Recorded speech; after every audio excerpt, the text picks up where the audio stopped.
सबको जय मसीह की, है ना। हम लोग ये वचन को सीखेंगे। हम लोग कौन सा वचन को सीखेंगे? इब्रानियों 4:12 को सीखेंगे। इब्रानियों 4 के बारे में क्या लिखा है, आप लोग पढ़िए तो। क्योंकि परमेश्वर का वचन जीवित और प्रबल और हर एक दोधारी तलवार से भी बहुत चोखा और प्राण और आत्मा और गांठ गांठ और गुदे को अलग करके आर पार छेदता और मन की भावना और विचारों को जांचता है। आमेन, हालेलुया। ये वचन से क्या समझते बताओ मेरे को आप लोग। एक ही वचन में बात करेंगे आज। जीवित है। हाँ, जीवित और और उसका वचन दोधारी तलवार है और चोखा भी है। चोखा है। वचन से सब कुछ होता है। वो तो होता ही है। आत्मा और गांठ गांठ को गुदे को सबसे पहले तो वचन वो ही छेदता है और आर पार सबसे पहले वचन जीवित है। प्रबल मतलब तगड़ा, कोई हिला नहीं सकता। आमेन, है ना। और बहुत चोखा, दोधारी तलवार के समान। दोधारी तलवार है लेकिन बहुत चोखा। आमेन, है ना। प्रबल, प्रबल मतलब तगड़ा। हालेलुया, है ना। तो ये अद्भुत वचन है, अद्भुत और बहुत ही शार्प वचन है, तो सटीक वाला वचन है। आमेन, है ना। अब ये वचन को समझना। प्रभु यीशु मसीह, मैं एकदम वचन दिखा दिखा के नहीं बताऊंगी, लेकिन अगर आप बाइबल पढ़ते हो आपको पता होगा कि ये सारी बातें कहाँ लिखी है ना। तो प्रभु यीशु मसीह बोलते हैं, है ना, मेरे मुख से निकलने वाला हर एक वचन जीवन और आत्मा है। आमेन। मेरे मुंह से निकला हुआ हर एक वचन क्या है? जीवन और आत्मा। शब्द एक जगह ये भी लिखा, शब्द मारता है। हाँ, मतलब एक जगह, मतलब शब्द एक जगह ये भी लिखा है, शब्द मारता आत्मा जलाता है। प्रभु यीशु मसीह तीसरे दिन कब्र में से जी उठे। कैसे जी उठे? आत्मा के सामर्थ्य से। आमेन, हालेलुया, है ना। वो आत्मा के सामर्थ्य से जी गए। परमेश्वर कौन है? पिता है।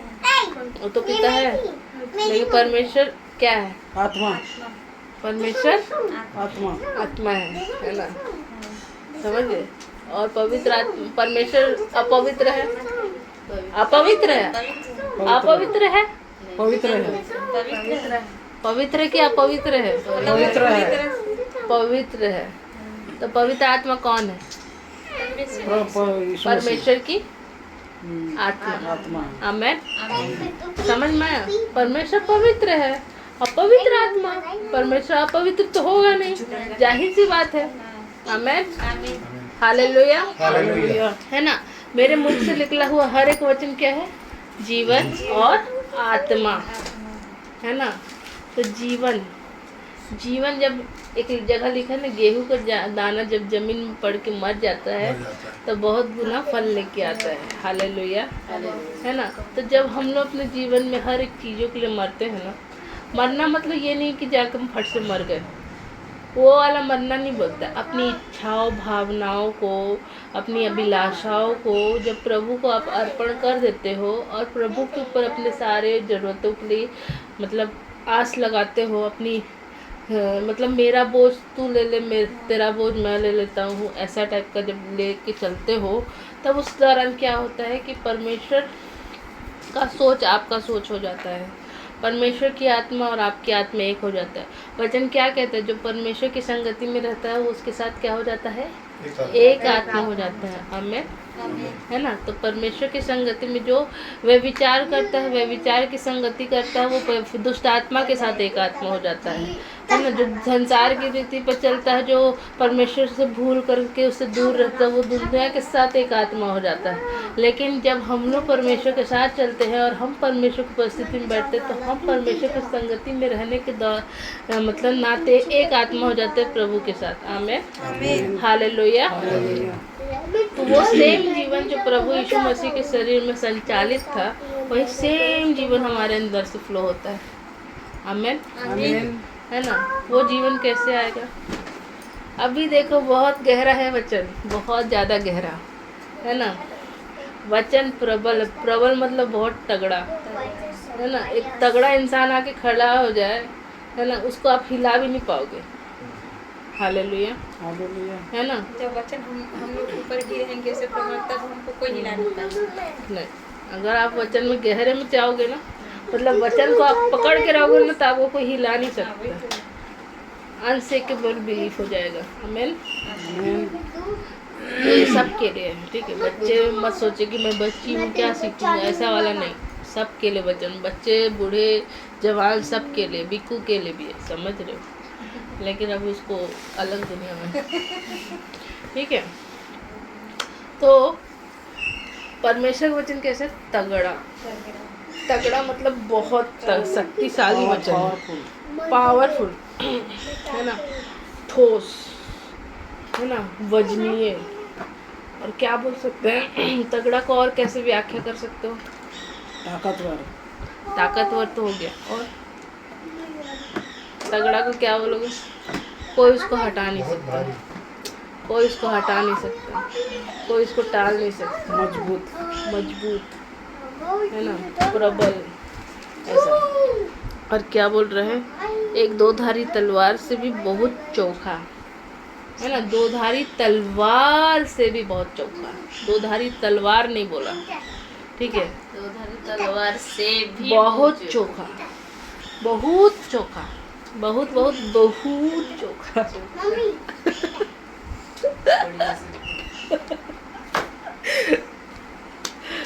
आमीन। बहुत चोखा बोल रहा है वचन। शार्प। सार्प का पापा सार्प का पापा, ठीक है। तो परमेश्वर का वचन बहुत चोखा है ना। आज सुबह हम लोग मम्मी और मैं बात भी कर रहे थे। सेल है ना, सेल कोशिका के अंदर में 4-5 तो मतलब बहुत सारा आइटम रहता है। उसके अंदर में भी बहुत सारा आइटम रहता है। कोशिका जो रहता है ना, उसके अंदर में भी बहुत सारा आइटम रहता है। उसको भी आर पार काट के छेदने का ताकत रखता है परमेश्वर का वचन। और वो कोशिका के अंदर का भी आइटम के अंदर का भी उसको भी आर पार करके छेद सकता है। इतना चोखा है। हालेलुया, है ना। आप देखते होंगे एक नीडल देखते होंगे, है ना, एक सुई देखते हो, और उसको देखते हो सोचते हो अरे बाप रे कितना ज़्यादा चोखा है ना। हाँ, एकदम नुकीला है, उससे भी चोखी। एकदम बहुत ज्यादा तेज रहता है तलवार में जो धार है एकदम। सटाक है ना। आपको जैसे वो ऑपरेशन वाला ब्लेड आता है ना, उससे भी बहुत चोखा है ना। तो ये बहुत ही मस्त लगता है मुझे वचन। आपको मतलब जब आप देखोगे ना, परमेश्वर का वचन आत्मा में भी, शरीर प्राण आत्मा में काम करता है। शरीर क्या है? शरीर आपका शरीर मिट्टी तो है, ठीक है, लेकिन शरीर प्राण आत्मा आप लोग समझते हैं? शरीर प्राण आत्मा क्या है? प्राण को लहू है, हाँ, शरीर मिट्टी और एक आत्मा है जो जीवित। हाँ, कुछ हद तक ठीक है। शरीर जो है ये आत्मा के निवास स्थान है, और प्राण इसको संचालित करता है, ठीक है। जब तक शरीर में प्राण है तब तक इस शरीर में सांस है, समझ रहे हो? जब इसका प्राण चला जाता है तो इसका सांस बंद हो जाता है, फिर आत्मा और शरीर एक दूसरे से सेपरेट हो जाते हैं, समझ में है ना। तो हमारे प्राण का होना जरूरी है ताकि हमारा शरीर संचालित हो, और संचालित होने के लिए शरीर में लहू का होना जरूरी है। और वही लहू हर एक ऑर्गन को जाके क्या देता है? जीवन देता है। जीवन कैसे देता है? वो लहू के द्वारा ऑक्सीजन लेके जाता है, न्यूट्रिएंट आइटम लेके जाता है, और हर एक ऑर्गन में पोषक तत्व को बराबर मात्रा में छोड़ता है, और जो अपोषित तत्व है उसको लेता है, वापस पहुंचाता है, और फिर उसका वो सर्कुलेशन कंटिन्यू चलता रहता है, समझ रहे हो? ये हो गया लहू का काम, है ना। तो वो जीवन देने का काम करता है। प्रभु यीशु मसीह ने क्रूस में हमारे लिए हर एक लहू का एक छोटा हर एक अंतिम लहू तक बहा दिया, ताकि हमारे जीवन में जो प्राण है उसको हम जीत जाए। आमीन। ठंडा लग रहा है? मम्मी कम कर दो, नहीं रहने दो, बढ़ा दो। ले लेना, नहीं रहने दो, इसको ठंडी लगे। ठीक है। क्योंकि ये वचन सीखने वाला है, इसलिए मैं बता रही अच्छे से। ठीक है, कम लोग हैं तो बताते अच्छे से पड़ेगा। ठीक है, अब इसका देखो, है ना, प्राण। अब आपको समझ में आया कि प्राण क्या है। अगर आप 4 दिन खाना नहीं खाओगे तो हपर जाते हो, है ना। 20 दिन खाना नहीं खाते हो, पानी नहीं पीते हो, है ना, तो आपका शरीर कमज़ोर हो जाता है ना। अगर आप 20 दिन अगर मान लो 2 दिन नहीं सोओगे तो आप पागल जैसे महसूस करते हो, है ना। तो ये क्या होता है, ये शरीर का भूख है। ठीक है, इसको आपको अपने समय में पूरा करना ज़रूरी रहता है। ठीक है, और जब आप इसको पूरा करते हो तब आपका शरीर थोड़ा शांत रहता है। ठीक है, वैसे ही हमकारा को अपने आत्मा का भी पेट भरना है। आत्मा का पेट कैसे भरेगा? वचन से। हाँ, वचन से। ठीक है, आत्मा का पेट वचन से ही भरेगा। प्रार्थना करना है, जब आप वचन में आगे बढ़ोगे वो प्रार्थना अपने आप बदल जाएगा। लेकिन आपको अपना प्रभु मतलब वचन से ही अपना आत्मा को सींचना है। अब वचन प्रभु का जो जन रहता है ना, वचन पढ़ता नहीं है। ठीक है, गलत फहमी मत जाना कि आप वचन पढ़ते हो। वचन को आप अपने आत्मा में कैप्चर करते हो। आमीन। समझ में आ रहा है? वचन प्रभु का जन पढ़ता नहीं है, पढ़ता है वो, है ना, पढ़ता है वो, लेकिन आप अपनी भावनाओं में उसको बसने देते हो। वो वचन एज इट इज जैसा वो है वैसे ही आपकी आत्मा में बसते जाता है। समझ रहे हो? ये बहुत गहरा है। हाँ, मैं बहुत गहराई में लेके जा रही हूँ, गोताखोरी करा रही हूँ आप लोग को।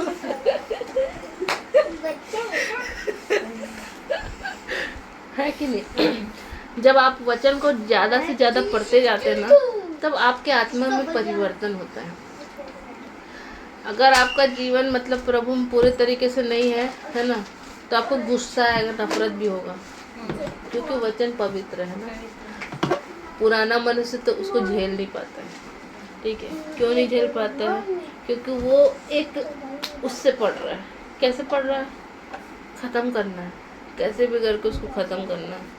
समझ रहे हो? उसको वो करना है ना, कंपटीशन से, एक दूसरे को कंपटीशन करने की भावना से, वो सब से नहीं होता। ठीक है, वो सब कभी करना भी नहीं, और वो सब का वो हम लोगों को प्रभु ने वैसे बनाया नहीं। देखो, मैं अपने पाप के साथ समय बिताऊंगी ना, मैं अपने पिता के साथ जब समय बिताऊंगी ना, तो मैं उसके साथ अच्छे से बैठूंगी, है ना। तो पिता के साथ समय बिताने के लिए मेरे को ये कोशिश नहीं करना है कि मेरी बहन जब 2 घंटा बैठ सकती तो मैं जाके 3 घंटा बैठूँ, है ना। ऐसा नहीं होता। ठीक है, जब आप वचन पढ़ते हो पूरे हृदय से पढ़ो। आज प्रभु तुम मुझसे क्या बात कर रहा है, आप मुझसे बात करिए।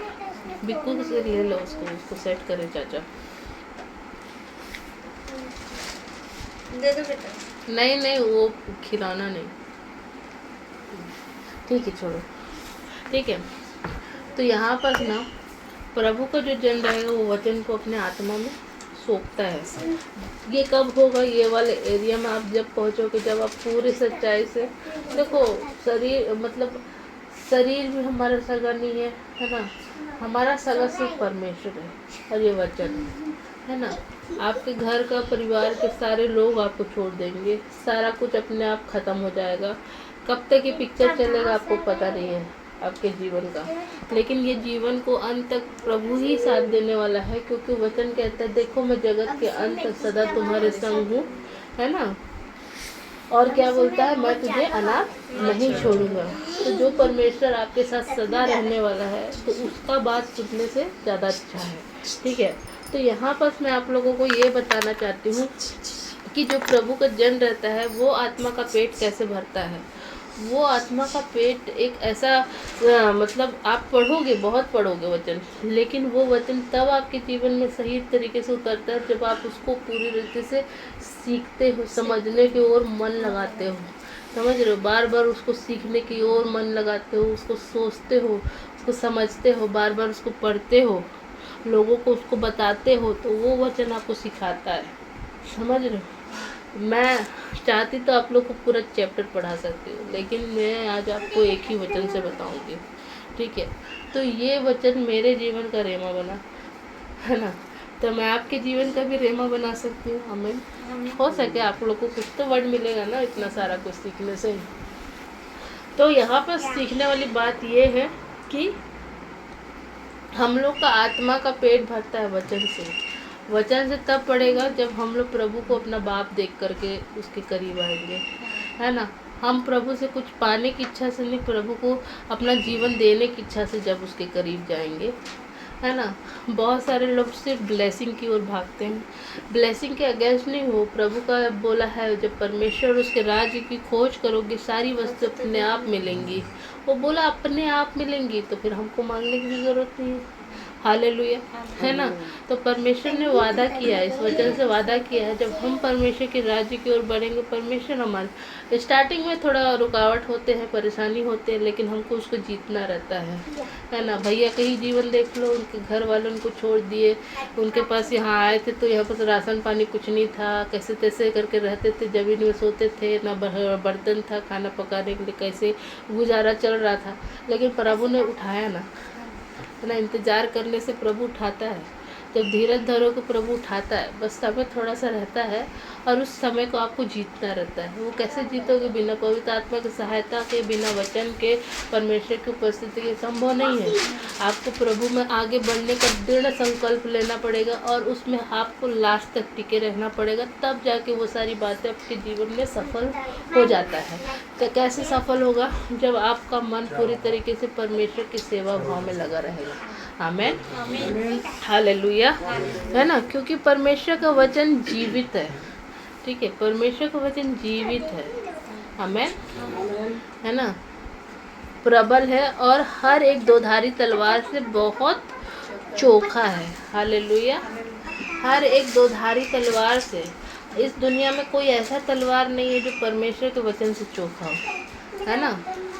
परमेश्वर का वचन बहुत चोखा है। आप लोग ऑपरेशन करने के लिए पेशेंट को लेके जाते हो, है ना, मतलब एक प्रकार का एग्जांपल दे रही हूँ।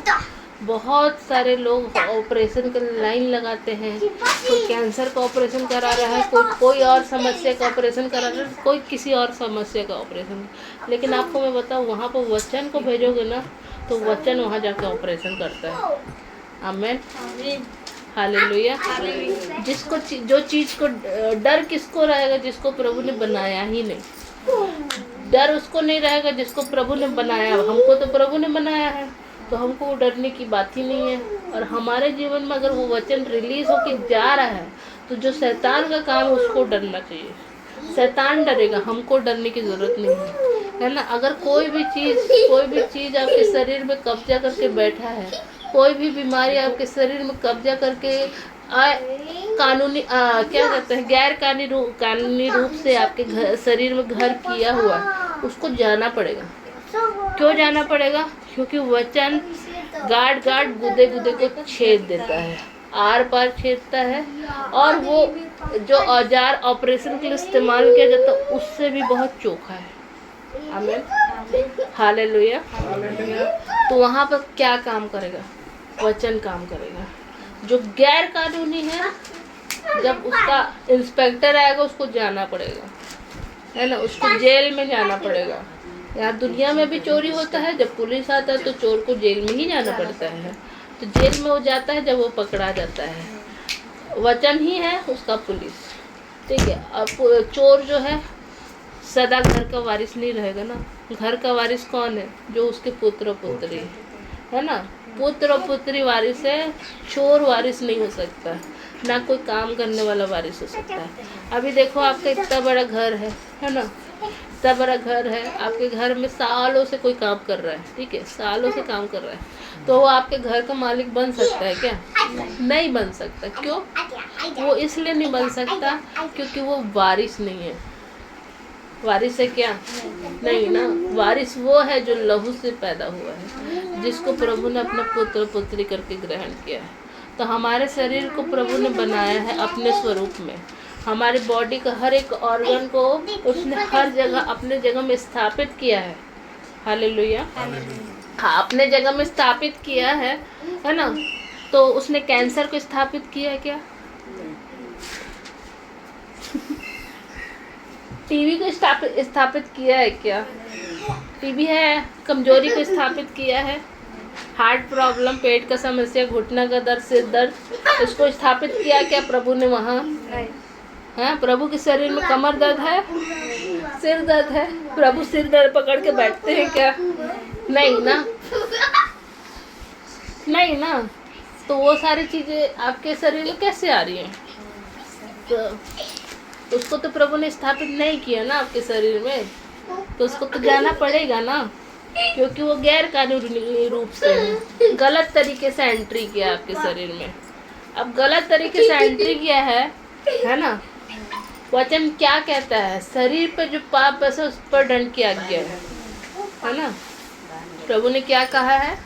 शरीर में जो पाप बसा है उस पर दंड की आज्ञा है। आमीन, है ना। उसके ऊपर दंड की आज्ञा प्रभु ने दिया है, तो उसी को दंड भुगतना पड़ेगा ना।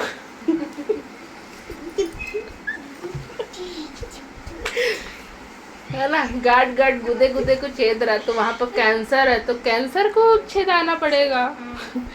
आपको क्यों परेशान होना, उस कैंसर को जाना पड़ेगा। अगर अंधापन है, प्रभु तो अंधा नहीं है, तुमको अपने स्वरूप में बनाया, तुम कैसे अंधे हो गए?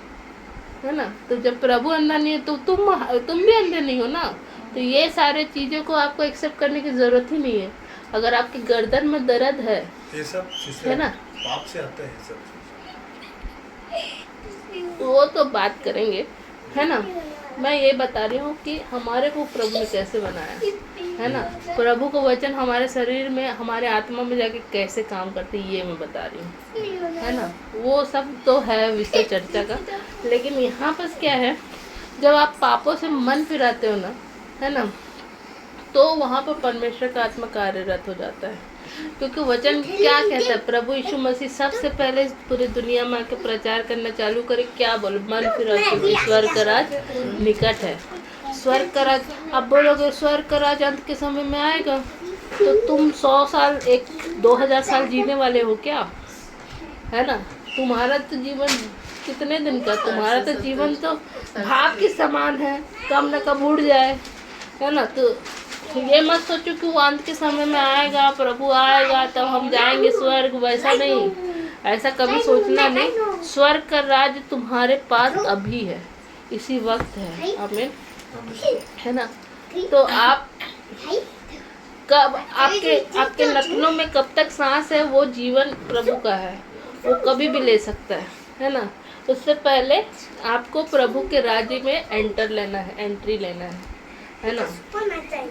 तो यहाँ पर ये है कि हम लोगों को प्रभु यीशु मसीह सबसे पहले प्रचार करे, बोले स्वर्ग का राज, मन फिराओ क्योंकि स्वर्ग का राज निकट है। सबसे पहला वचन ना, जब मैं प्रभु को जानी ना, तो यही वाला वचन मेरे को बार बार बैक टू बैक पकड़ता था, मतलब मन में बार बार आता था। मन फिराओ क्योंकि स्वर्ग का राज निकट है, मन फिराओ क्योंकि स्वर्ग का राज निकट है, ऐसा। तो ये स्वर्ग का राज्य कब है? जब आप परमेश्वर के लिए खड़े होते हो ना। देखो, स्वर्ग का राज्य जो है ना, मतलब एक खमीर के समान रहता है ना, जो पूरे गूंदे हुए आटे को खमीर कर डालता है ना। गिन के 12 चेले थे, है ना। एक धोखेबाज निकला, लेकिन उसके बदले में भी रिप्लेसमेंट हो गया, है ना। अब उसके बदले में भी रिप्लेसमेंट हो गया, वही 12 चेले से देखो पूरा दुनिया भर गया। तो स्वर्ग का राज खमीर के समान है ना। पूरे गुटे हुए आटे को क्या कर डालता है? खमीर कर डालता है। खमीर मतलब होता है जैसे ब्रेड बनाते हैं ना, तो उसमें यीस्ट डालते हैं, पता है ना, यीस्ट डालते हैं, फिर वो पूरा उसको वो करता है, फर्मेंटेड करता है। हाँ, तो वैसा ठंडा लग रहा है।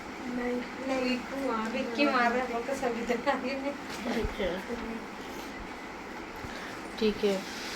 तो यहाँ पर समझना ये है, परमेश्वर का वचन क्या है? जीवित है, प्रबल है और हर एक दोधारी तलवार से बहुत चोखा है। तो जो चीज़ आपके जीवन में गैर कानूनी रूप से है, उसको जाना पड़ेगा, क्योंकि वो गलत तरीके से एंट्री लिया है और उसको जाना ही पड़ेगा। प्रभु ने बोला है ना, मैं गरीब बन के कहीं तुम धनवान बन जाओ, है ना। तो आपके जीवन में गरीबी है और आपको वचन पता है, और आप उसका डिक्लेरेशन दे रहे हो और अपना 10वां अंश भी ईमानदारी से दे रहे हो, तो कोई गरीबी आपके जीवन में घर नहीं कर सकता, क्योंकि वचन के विरोध में वो काम कर रहा है। तो उसको जाना ही पड़ेगा, आपको जिद दिखाना पड़ेगा। देखो, परमेश्वर के जितना ज़्यादा आप परमेश्वर से प्यार करोगे ना, उतना ज़्यादा शैतान से आपको नफरत करेगा, है ना। दोनों को प्यार से शैतान तू भी प्यारा है और परमेश्वर तू भी प्यारा है, ऐसा नहीं चलता। अगर परमेश्वर ने कह दिया मतलब कह दिया। वो वचन में कहता है कि मैं हूँ सो हूँ, है ना। जब उसने मैं हूँ सो हूँ कह दिया तो उसका मतलब इफ नो बट में भी नहीं जाता। वो जैसा वचन कहता है एज इट इज़ वैसा ही ग्रहण करके उसको वैसे ही चलना है, समझ रहे हो। तो अगर वचन कहता है परमेश्वर को वचन जीवित है तो मतलब जीवित है। अगर उसने कह दिया प्रबल है तो मतलब प्रबल है। अगर उसने कह दिया दो धारी है तो मतलब दो धारी तलवार से बहुत चोखा है, तो मतलब वो चोखा ही है, बहुत चोखा। आमेन, आमीन, हालेलुया। और गांठ और गुदे को अलग करके आर पार छेदता है ना। अलग करके, जो शैतान का उसको अलग करेगा, जो परमेश्वर का उसको अलग करेगा, और सारी चीज़ को छेद करके पूरी तरीके से, जो नरकीय है वो नरक में जाएगा, जो परमेश्वर को वो परमेश्वर के पास आएगा। आमीन, हालेलुया, है ना। उसको जाना ही पड़ेगा, क्योंकि आप परमेश्वर के हो तो शैतान परमेश्वर का है नहीं, तो वो आपके जीवन में रह नहीं सकता। इस बात को आपको समझने की ज़रूरत है, मुझे समझने की ज़रूरत है, और ये वचन की गहराई को हमको अपने जीवन में लागू करने की ज़रूरत है। आज के दिन में वचन का कन्फेस करना बहुत ज़्यादा ज़रूरी है। अगर आप वचन नहीं कन्फेस करते, बाइबल पढ़ना भी ज़रूरी है, वचन को मनन करना भी ज़रूरी है, प्रार्थना करना भी ज़रूरी है, घुटनों का जीवन भी बिताना ज़रूरी है। सबसे ज़्यादा इम्पोर्टेंट है वचन का अंगीकार और फायर प्रेयर। ये वचन के विरोध में जो भी शैतान मेरे जीवन में कार्य कर रहा है उसको मैं गेट आउट करती हूँ। Out in the name of Jesus, get out. समझ रहे हो। तो आर पर छेदता है और अलग करके, है ना, और मन की भावना और विचारों को जांचता है ना। मन की भावना और विचारों को, क्या सही है क्या गलत है, उसके लिए आपका दिमाग खुल जाता है, आत्मा खुल जाता है ना। देखो, दुनिया के लोग सब कर सकते हैं, लेकिन प्रभु का जन हर कुछ नहीं कर सकता। प्रभु का जन वही कर सकता है जो प्रभु की तरफ से अगुवाई है ना। बहुत सारी चीज करना बुरा भी नहीं है, बहुत सारा चीज दुनिया में करना बुरा भी नहीं है, प्लस पाप भी नहीं है, लेकिन प्रभु का जो जन है वो सब कुछ नहीं कर सकता जब तक कि परमेश्वर का आत्मा उसको अगुवाई न करे।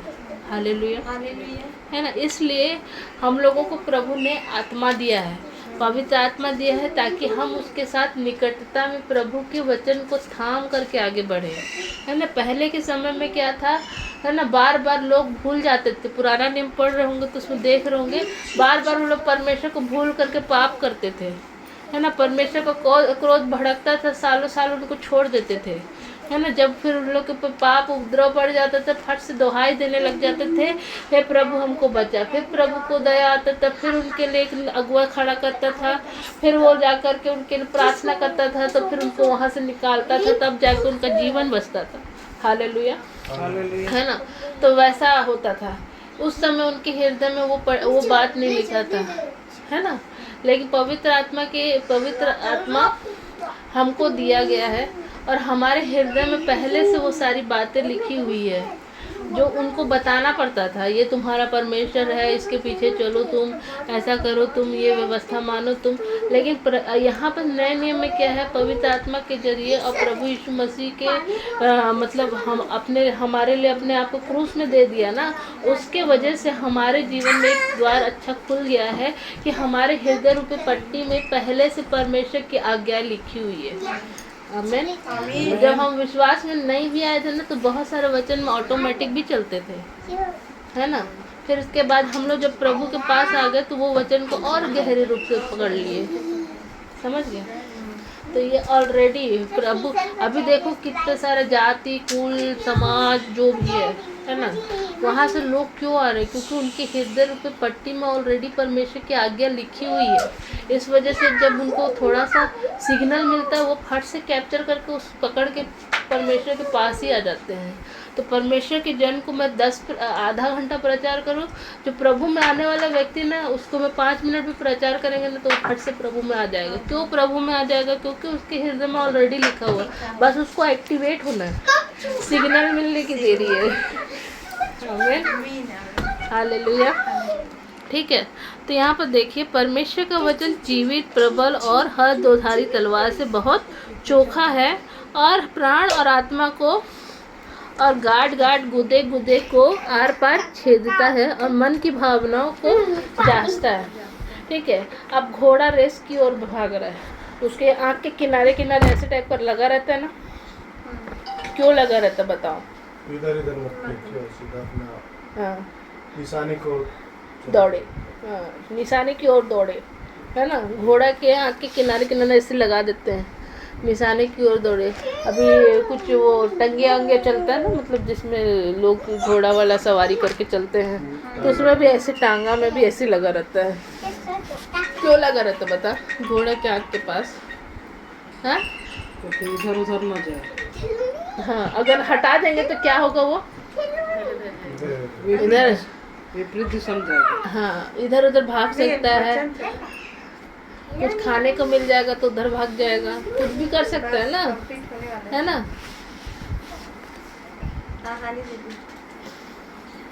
हालेलुया, है ना, तो कहीं भी भाग सकता है।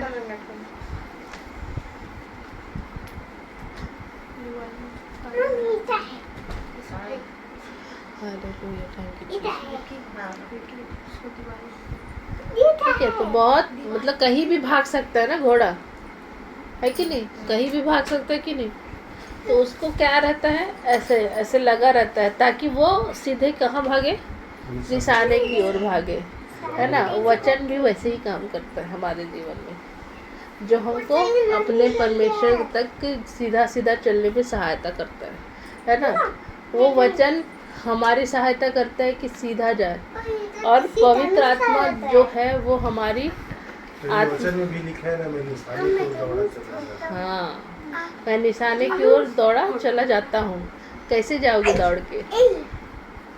बिना वचन के पॉसिबल है क्या? नहीं ना। तो वचन आप तभी जाके दौड़ सकते हो, वचन की ओर, निशाने की ओर जा सकते हो जब आप अपनी आत्मा को जांचोगे कैसे? जब वचन को पढ़ोगे। भलाई से बुराई को जीत लो, ऐसा बोलता है ना। बहुत सारी जगह में आत्मा से देह की क्रियाओं को मारो, ऐसा बोलता है। प्रेम, आनंद, कृपा, भलाई, ऐसे हम लोगों को आत्मा का फल भी दिया गया है ना। प्रेम है, आनंद है, क्या है और धीरज, कृपा, दया, नम्रता, विश्वास, संयम। तो ये सारे वचन कहाँ लिखे हैं? गलतियों 5 अध्याय का 22 वचन, 22 और 23 में पढ़ो। पर आत्मा का फल प्रेम, आनंद, शांति, धीरज, कृपा, भलाई, विश्वास, नम्रता और संयम है। ऐसे ऐसे कामों के विरुद्ध में कोई भी व्यवस्था नहीं है। ठीक है, प्रेम, आनंद, शांति, धीरज, धीरज, कृपा, भलाई, विश्वास, नम्रता और संयम। आमीन। ठीक है, ये आपके बस की बात नहीं है। ठीक है, ये परमेश्वर का आत्मा जो आपको दिया गया है, ये उसका स्वभाव है, समझ रहे हो। और उसका स्वभाव में कुछ शारीरिक पना नहीं है। परमेश्वर के आत्मा के स्वभाव में व्यभिचार नहीं है। परमेश्वर के आत्मा के स्वभाव में मतलब नफरत नहीं है, जलजलाहट नहीं है। ये सारा स्वभाव परमेश्वर के आत्मा के स्वभाव में है ही नहीं। जब हम उसके आत्मा के प्रभाव में वचन को सीखते चले जाते हैं, है ना। और वचन क्या बोलता है? मेरे मुख से निकला हुआ हर एक वचन क्या है? आत्मा और जीवन है ना। तो ये जब वचन आपके जीवन में रिलीज होता है तो अपने आप ये सारे गुण आपके जीवन में प्रकट होते हैं। आप अपने तरीके से दिखाते हो नहीं, ये गुण आपके जीवन में प्रकट होता है। ठीक है, ये गुण आपके जीवन में प्रकट होगा अपने आप। आप जितना ज़्यादा प्रभु में आनंदित रहोगे, परमेश्वर के उसमें चलोगे, है ना, तो ये अपने आप जॉयफुल रहोगे, अपने आप आनंदित रहोगे, प्रेम से भरे रहोगे, है ना। जितना ज़्यादा आपको वचन पता रहेगा उतने आप आपके अंदर गुण अपने आप प्रकट होंगे। आपको किसी को शो करने की ज़रूरत नहीं, ये अपने आप प्रकट होगा। आमीन। आपको कोशिश भी करना नहीं पड़ेगा, बस आप प्रभु के आत्मा को पूरे सच्चाई और पूरे दिल से एक्सेप्ट कर लो, वो अपने आप आपके जीवन में गुण प्रकट कर देगा। आमीन, हालेलुया। और एक चीज़ और बताना था, और क्या बताना था, ठीक है, देह प्राण आत्मा, ठीक है, देह प्राण आत्मा, ठीक है। देह का क्या है? शरीर है, शरीर हमारा क्या है? देह है। इसमें कौन रहता है? ये आत्मा का निवास स्थान है। और प्राण इसको क्या करता है? संचालित करता है। तो देह जो है वो हमेशा वचन मतलब आत्मा के विरुद्ध में काम करता है ना। वह विचार आत्मा का इच्छा नहीं है, ये किसका इच्छा है? शरीर की इच्छा है ना। दुनिया का जो भी काम है वो किसका इच्छा है? ये रोटी कपड़ा मकान किसका है ना। आत्मा का ये है क्या? नहीं ना। तो देह और आत्मा दोनों विभाजित रूप से काम करते हैं, लेकिन प्रभु का आत्मा और परमेश्वर का वचन इसको हमको सहायता करते हैं जीतने के लिए। जब तक हम लोग वचन को थाम करके आगे नहीं बढ़ेंगे तब तक हम इस चीज़ को अपने जीवन से वो दबा नहीं पाएंगे, ठीक है। आत्मा के अनुसार चलो कि देह की क्रिया को तुम मारोगे, बोलता है वचन, कहता है अब जो मसीह यीशु में है उन पर दंड की आज्ञा नहीं है, क्योंकि वे शरीर के अनुसार नहीं आत्मा के अनुसार चलते हैं। हमें अब जो मसीह यीशु में है उन पर दंड की आज्ञा नहीं, क्योंकि वे शरीर के अनुसार नहीं परंतु आत्मा के अनुसार चलते हैं। हम आत्मा के अनुसार चलेंगे तभी की देह की क्रियाओं को मारेंगे, समझ रहे हो। तो वही है कि परमेश्वर क्या है? आत्मा है। और परमेश्वर के सच्चे भक्त कैसे आराधना करते हैं? आत्मा और सच्चाई से। आपको आत्मा और सच्चाई से ही प्रभु से जुड़ना है। आमीन। और एक वचन है, मम्मी आके थी पासों, चिंता मत कर, ठीक है, फोन लगाएंगे जाने रखो, हालेलुया, लेने के लाऊंगी। एक और वचन, हम तेरे को कुछ नहीं कर रहे, टेंशन मत ले।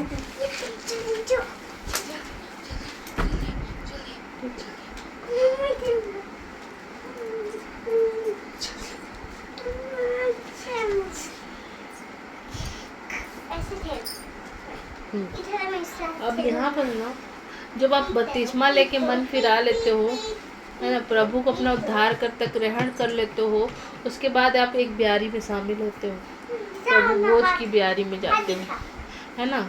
तो यहाँ पर यूहन्ना 6 अध्याय का 53 वचन निकालिएगा तो 4 का नहीं, यूहन्ना 6 का 53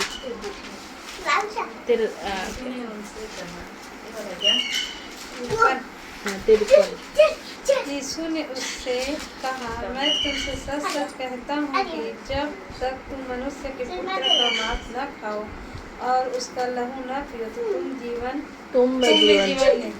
आमीन, ठीक है। परमेश्वर का जीवन कहाँ से आएगा, है ना। आपको मैं बता रही हूँ, ब्यारी में बहुत ताकत है, ठीक है। परमेश्वर के ब्यारी में बहुत ताकत है। ये यीशु मसीह बोलता है ये मेरा लहू और ये मेरा मांस है ना। मेरे स्मरण के लिए यही किया करो, है ना। लेकिन जब आप उसके लहू और मांस को लेते हैं ना तो आपको पूरा तरीके से रूपांतरण होते जाता है। रूपांतरण का मतलब है जैसे प्रभु यीशु मसीह के पहाड़ में चढ़ के रूपांतरण हुआ ना, वो आप ब्यारी में भी रूपांतरित होते हैं। कैसे होते हो? पल पल में प्रभु का आत्मा आपके जीवन में सक्रिय हो जाता है, वो ये वचन ही प्रूव देता है, ठीक है। उसके बाद 56 वचन को पढ़िए तो, जो मेरे मांस खाता और मेरे लहू पीता है वह उसमें स्थिर बना रहता है और मैं उसमें। आमीन, है ना।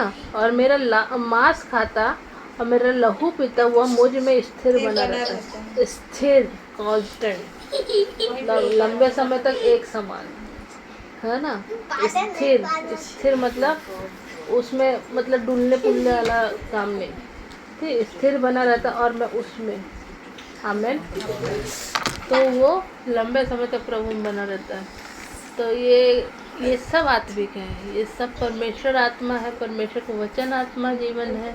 और हम लोगों को ये सारी चीज़ों को ग्रहण करने के लिए खुद में एक जीवन चाहिए, और वचन के बिना हमारे जीवन में जीवन नहीं, ठीक है। पवित्र आत्मा के बिना हम परमेश्वर में मतलब बहुत सारी चीज़ों की भेद की बातों को प्रभु का आत्मा ही प्रकट करता है। और जब हम पूरे समर्पण के साथ बाइबल पढ़ते हैं ना, तो बहुत सारे प्रकाशन हमारे सामने अपने आप आ जाते हैं।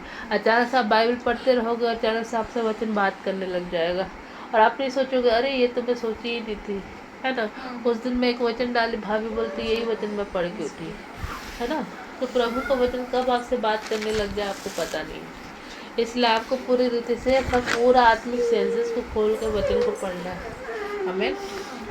तो हम लोग अभी प्रार्थना में जाएंगे।